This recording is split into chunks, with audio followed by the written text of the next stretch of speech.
Dear students, today I want to revise the topic, the mechanical properties of solids.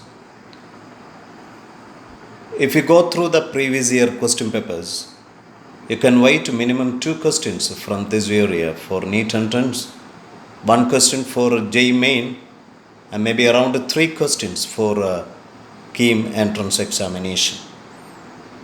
So at first one, we can go to an important topic, how a matter become solid, liquid or gas.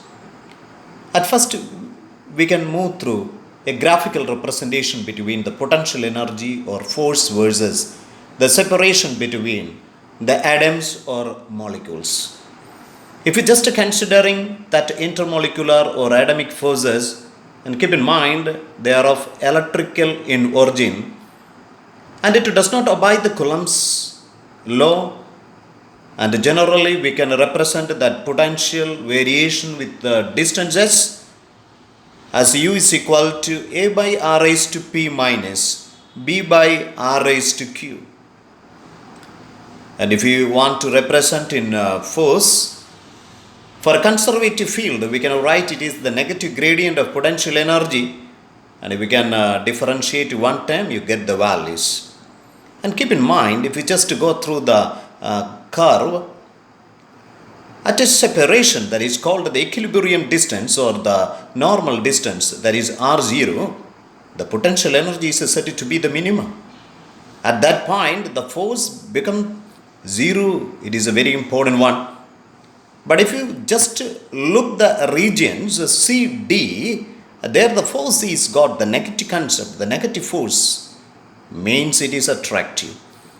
But if you just go through the regions C, B, A, then beyond that the force become positive, that means repulsive. It is a very important concept, and keep in mind that R0 will decide the matter is a solid or gas or liquid. If the value R is of the order of R0, the equilibrium distance, we can say the solid is formed. If the separation is greater than R0, we can say it is liquid. If R is very much greater than R0, and we can say the gases are formed. It is a very important concept. And see, for the solids, we must know the difference between the 3 important words: elasticity, plasticity and rigidity. If a deforming forces are applied on a body, then after that, if you relieve that deforming force, if the body comes to the original size and shape, then we can say it got the elastic in nature. It not regains, we can say plastic. On the application of deforming force, there is no change in shape or size to the body. We can say it is rigid. We have to think about what I mean by the perfectly elastic, perfectly plastic, perfectly rigid. There is no perfect bodies, but a nearest approach we can say for perfectly elastic as quartz fiber or phosphor bronze. For plus perfectly plastic as putty or paraffin wax. For perfectly rigid, the hardest substance in the world as diamond or carborundum, we can treat as examples. See, the very important concept, the basic but the very important concept for the chapter, the 3 important terms, the stress, strain, and the modulus of elasticity. So that is in a chart. You should know carefully what is the meaning. See here, the stress means, unlike pressure, their pressure is the normal force by area, but here it is nothing but the restoring force developed by area. And are of 3 types: the longitudinal stress, the volume or bulk stress, the tangential or shearing stress. So you should know what is the difference. The longitudinal stress in the sense And there the force is acting along lengthwise, maybe of two types. So if the length increases, we can say that stress is a tensile. If length decreases, we can say it's compressive. And keep in mind there, the force is acting perpendicular to the area under consideration. So perpendicular to the area of cross section. But here, the bulk or the volume stress means the force is normal. There we can say the pressure there. The area under consideration is nothing but the surface area. But the tangential means the force is acting on the upper layer of a material. The force is tangential. And here the length changes, here the volume changes, but here the shape changes. And keep in mind the area under consideration is the area of the top surface. Area cross section, the surface area, the area of the top surface. Look, the strain means the change in configuration by the original configuration. And of with three terms, the linear strain for the case of the longitudinal stress, we can say the change in length by the original length. And here the volume strain, that means the change in volume by original volume. But here the shearing strain is expressed in terms of angle. The displacement happened to the top surface by the side, we can say as x by L. So if we know the two terms, we can come with a very important concept called Hooke's law, the modulus of elasticity. And there we can say the stress is proportional to strain. The stress by strain is a constant that is called the modulus of elasticity or coefficient of elasticity. And based on the stress applied, we have to define three modulus of elasticities. The first one is the Young's modulus. And keep in mind the Young's modulus means the longitudinal stress by the longitudinal strain. And there that is equal to F by A by the longitudinal strain as delta L by L. So that is a relevant relation for Young's modulus as Y is equal to F small l by capital A and the change in length. So it's a very important relation. The bulk modulus, it is nothing but the volume stress by the volume strain, and is applicable for our fluids also. And hence here the force is applied perpendicularly, and hence we are taking the pressure applied, the change in pressure responsible for that by the change in volume by original volume. And keep in mind what is the benefit of negative. When pressure is applied, the volume decreases. Here the modulus of rigidity, meaning the tangential force by area by the shearing strain. Look the formula as eta equal to F by A5. So that is the very important three type of elasticities. Look the stress strain curve. Loading and unloading. The loading we have to drawn between stress and strain. So the curve is O, P, E, A, B, C. So when stress applied, the strain increases up to the point P. So that is called the limit of proportionality. It is a perfect straight line. The stress is proportional to strain. The Hooke's law is obeyed, and hence that we can say that point P as the limit of proportionality. But the point E, that is the elastic limit. So up to that point, after the removal of deforming forces, the body regains its original size and shape. So that point is called the elastic limit.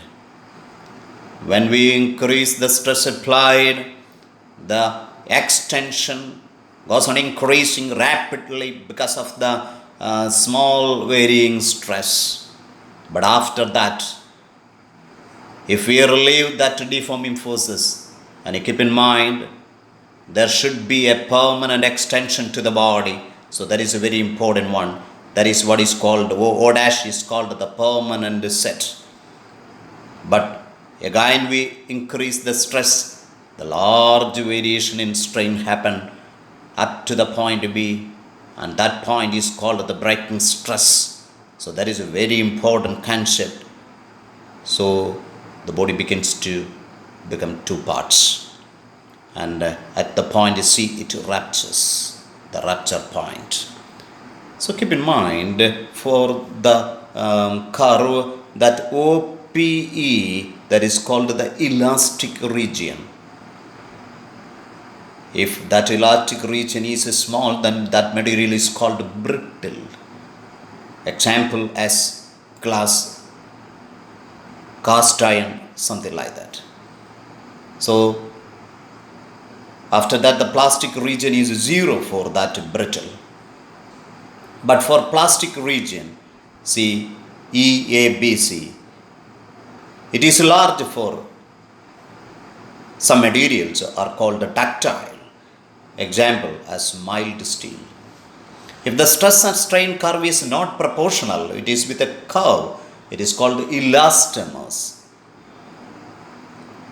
Rubber and tissue of iota are the best example for that. We can go through some conceptual points. The dependent factors of modulus of elasticity. One, the type of stress used, that may be Y or B or eta. The nature of the material, it is different for copper or iron or something like material. When temperature increases, the elasticity decreases. But the elasticity of a material called inward steel is independent with the temperature. And keep in mind, while hammering or rolling, the crystal grains breaks into smaller units, and hence elasticity increases. Annealing, the continuous heating and cooling effect, decrease the elastic effect. The impurity addition may increase or decrease, that depends upon the impurity. Copper on gold or carbon on iron, it will increase the elasticity. But soap on water decrease the elasticity. So that is a very important concept. So it's a very important concept. Then we can move with some problematic situations for Young's modulus at first, then bulk modulus, then the rigidity. So here the practical situation, a block is hanged by a string of length L.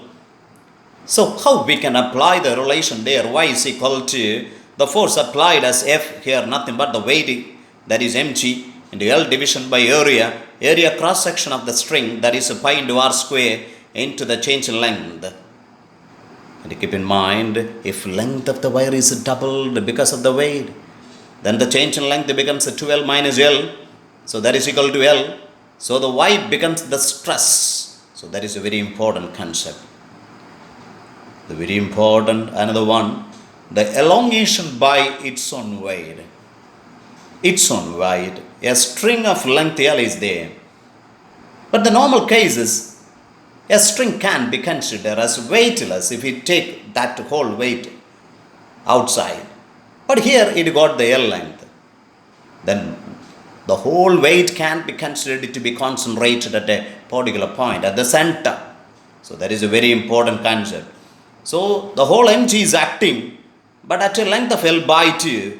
So you get the formula. And if you just multiply for m is equal to, in terms of its density, into volume, then you get the expression. It is a very important one.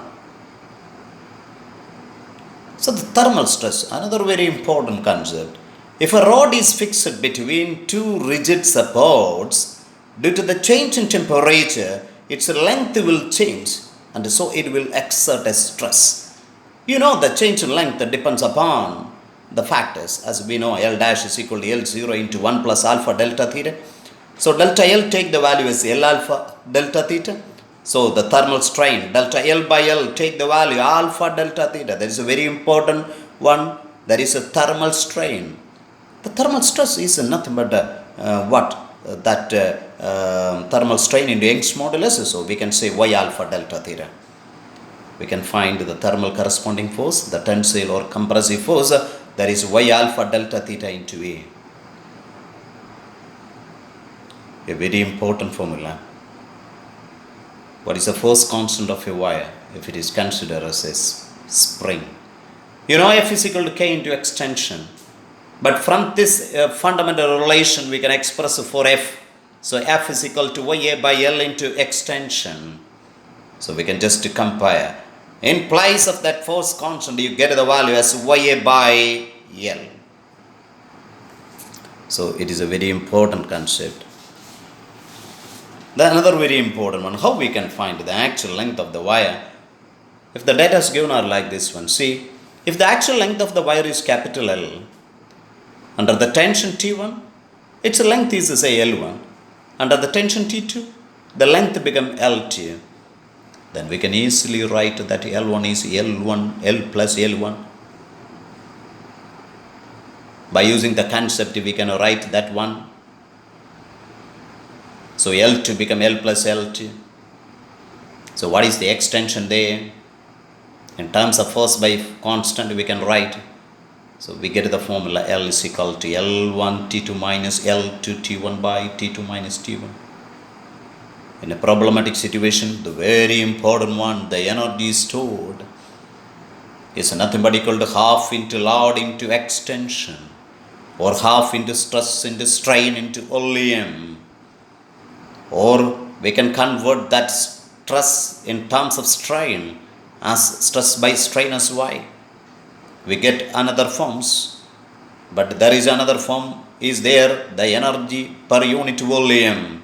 Energy per unit volume, that is energy density. So for that you have to take that by U by volume. So you get the value. A good, very important point.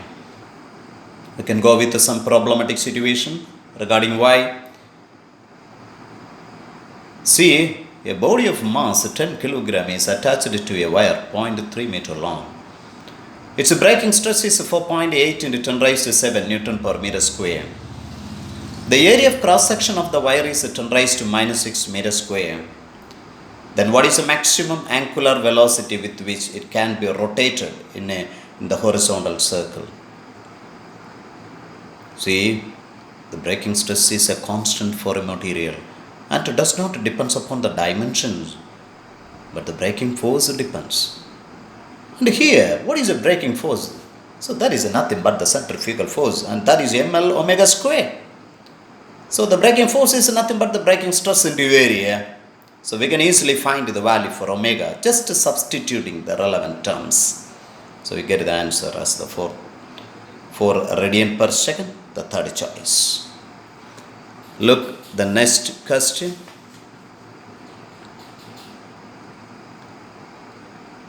Compute the elongation of the steel and the brass wires in the figure. The unloaded length of the steel wire is 1.5 meter and that of brass wire is 1 meter.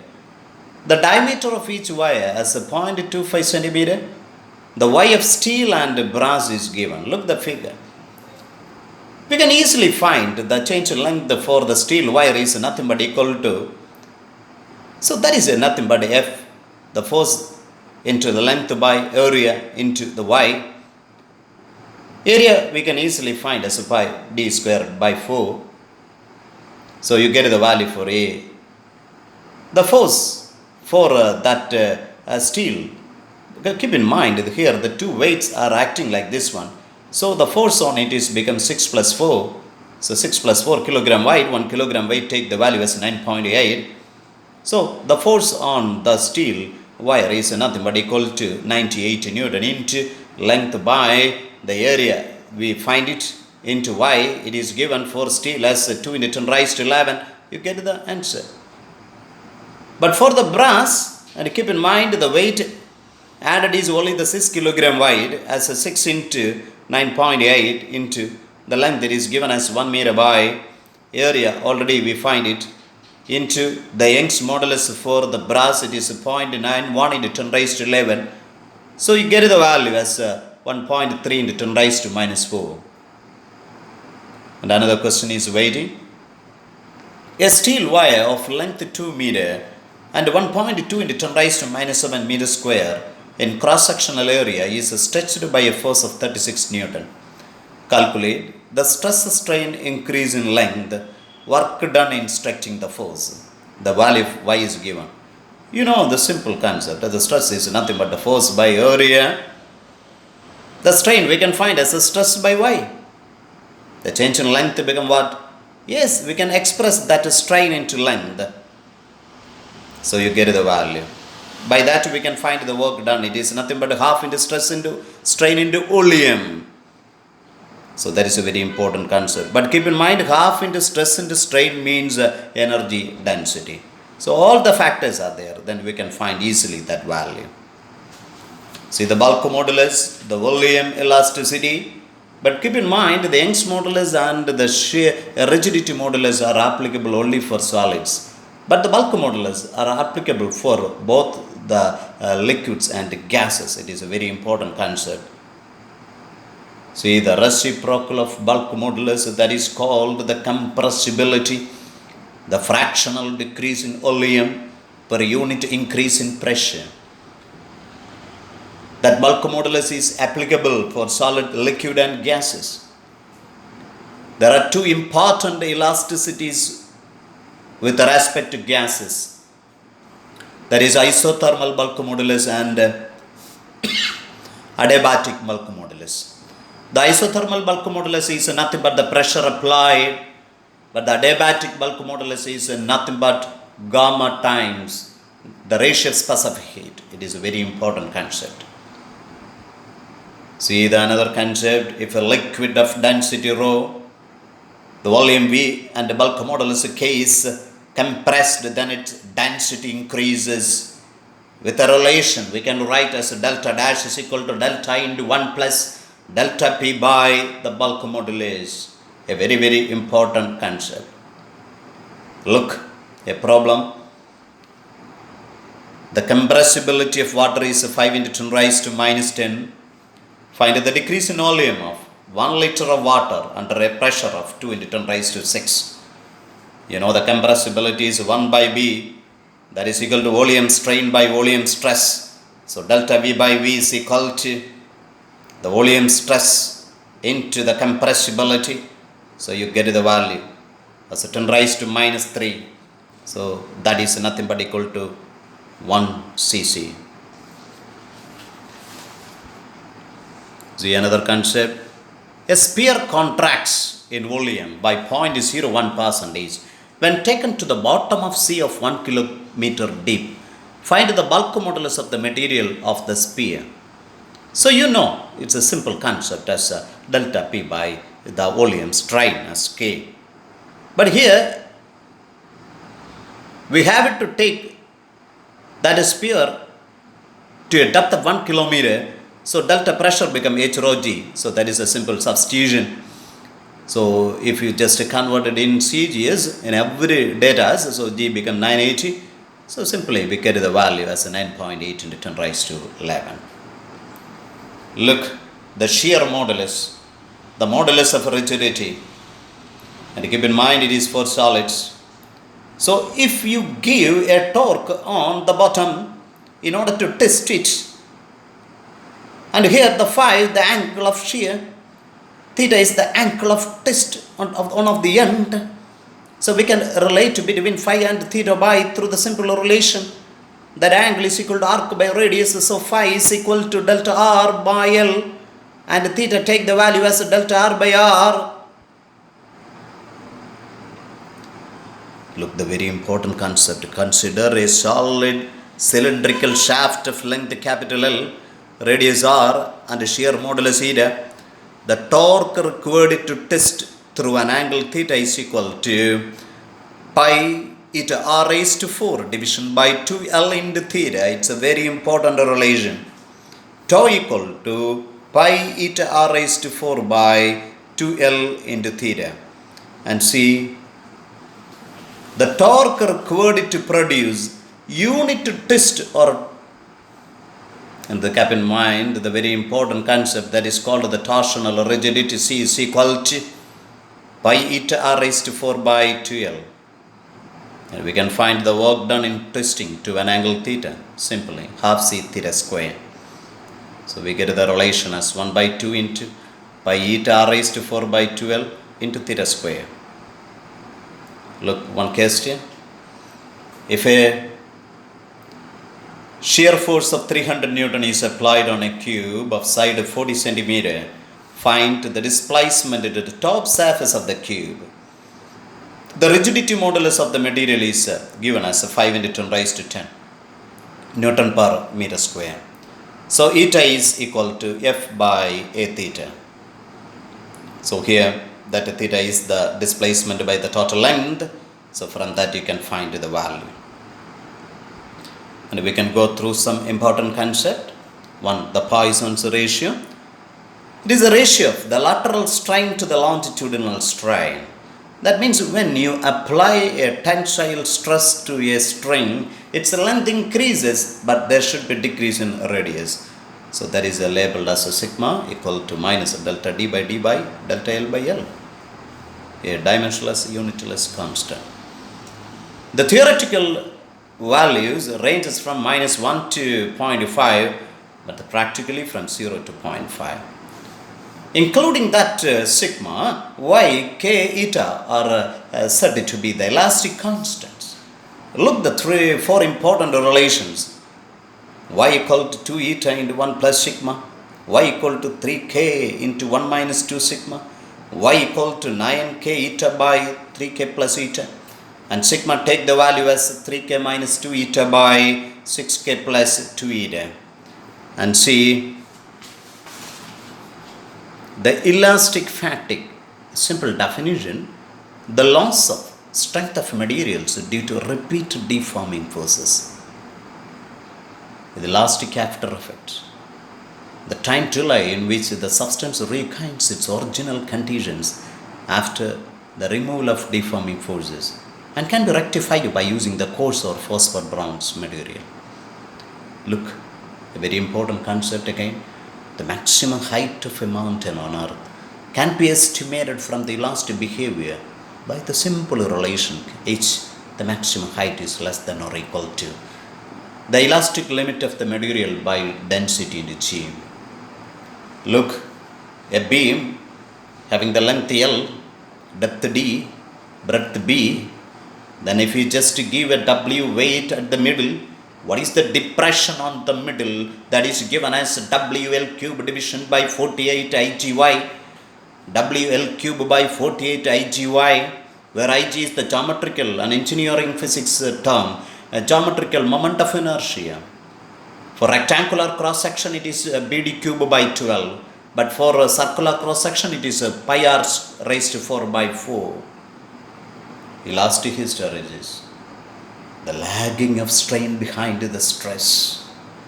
Look for the stress strain curve for a cycle of operation of loading and unloading, it is given.